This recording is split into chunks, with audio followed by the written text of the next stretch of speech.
اور فارسی زبان کے شعراء نے اس کو اس طرح نفاست سے استعمال کیا ہے کہ جو طبیعت پر گراں نہ گزرے اور کلام کے حسن میں کمی نہ ہو۔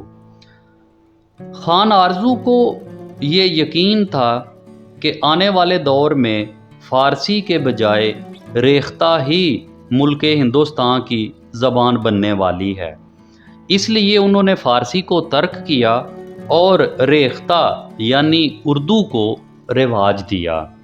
خان آرزو اور ان کے شاگردوں نے اس صنعت کا بھرپور استعمال کیا، یعنی صنعت ایہام کا اپنی شاعری میں بھرپور استعمال کیا۔ ڈاکٹر انور سدید اردو ادب کی تحریکیں نامی کتاب میں کہتے ہیں کہ یہ تحریک ہندوستان کے عرضی اور ایران کے آسمانی عناصر کے تصادم کا نتیجہ تھی۔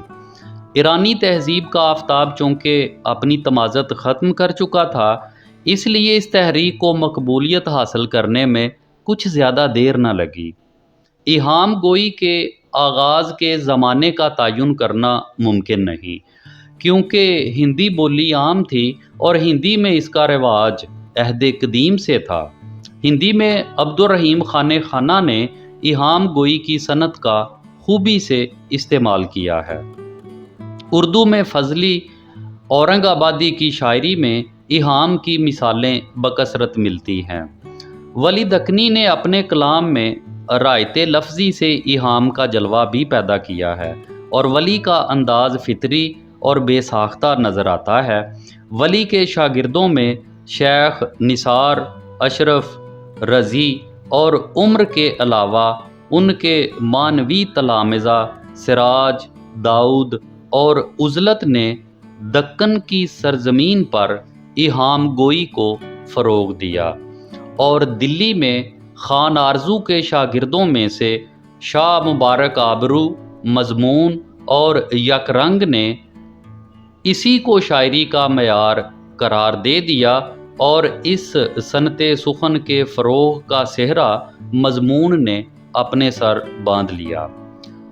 ڈاکٹر انور سدید اس تحریک کا تجزیہ کرتے ہوئے کہتے ہیں کہ بلا شبہ تحریک ایہام کے اجراء میں فارسی اور ریختہ کے رد عمل اور مشاعرے کی فضا کو بہت اہمیت حاصل ہے، تاہم اس تحریک کے فروغ میں اس عہد کے سیاسی اور سماجی عوامل کا عمل دخل بھی نظر انداز نہیں ہو سکتا۔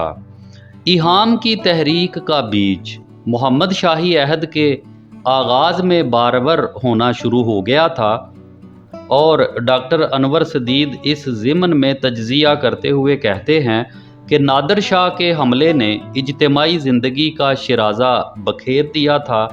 فرد اجتماعی خوف سے دوچار ہوا اور عیش و طرب کی محفلوں پر افسردگی چھا گئی، چنانچہ لفظ جو مستقیم اظہار کا ذریعہ تھا اپنی معنویت کھو بیٹھا، اور ایسے الفاظ جن سے بیک وقت دو یا دو سے زیادہ معنی نکل سکتے تھے عام استعمال ہونے لگے۔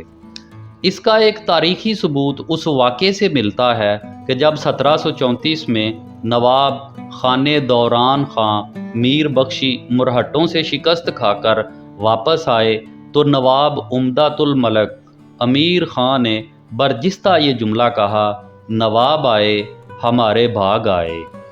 اس میں لفظ بھاگ فرار اور قسمت کے دونوں معنی کی نشاندہی کرتا ہے۔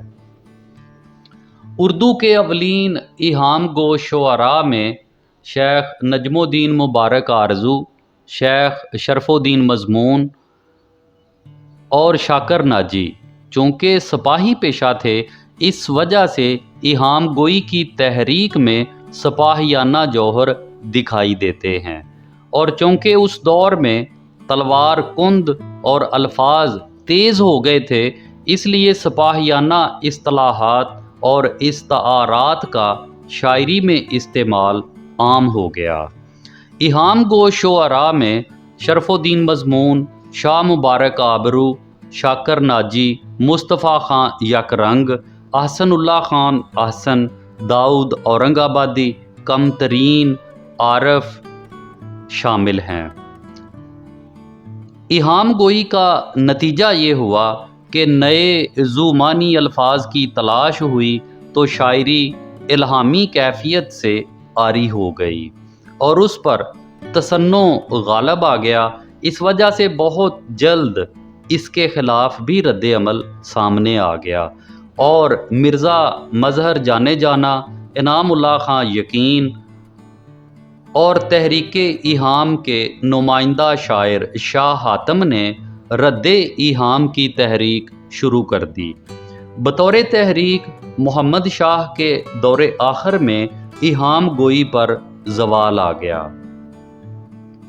اس تحریک کے اثرات جو اردو زبان پر پڑے، اس کے نتیجے میں مقامی الفاظ کو وسعت ملی اور وہ فارسی کے اثرات سے نکلے۔